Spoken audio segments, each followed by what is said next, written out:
আসসালামু আলাইকুম। ডেইলি প্রবাসী নিউজে আপনাকে স্বাগতম। সুপ্রিয় দর্শক, দেশ এবং প্রবাস যেখান থেকে যুক্ত হয়েছেন আপনাদের সবাইকে জানাচ্ছি আন্তরিক শুভেচ্ছা।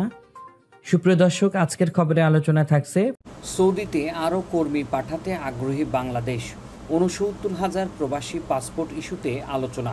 জানিয়ে দেব এই খবরটি সম্পর্কে বিস্তারিত সংবাদ। পুরো ভিডিওটি দেখে বিস্তারিত জেনে নেবার অনুরোধ থাকলো।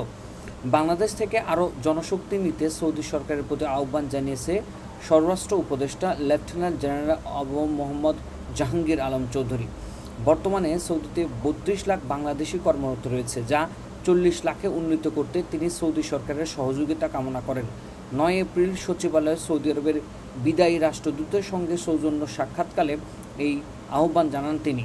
বৈঠক সৌদিতে বসবাসরত প্রায় ৬৯,০০০ বৈধ পাসপোর্টবিহীন বাংলাদেশির পাসপোর্ট ইস্যু ও নবায়ন নিয়েও আলোচনা হয়।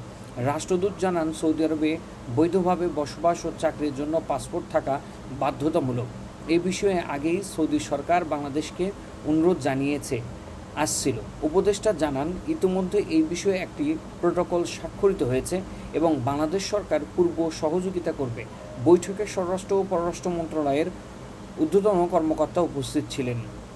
এতক্ষণ আমাদের সঙ্গে থাকার জন্য অসংখ্য ধন্যবাদ। পরবর্তী সংবাদ দেখার আমন্ত্রণ জানিয়ে শেষ করছি এখনকার সংবাদ।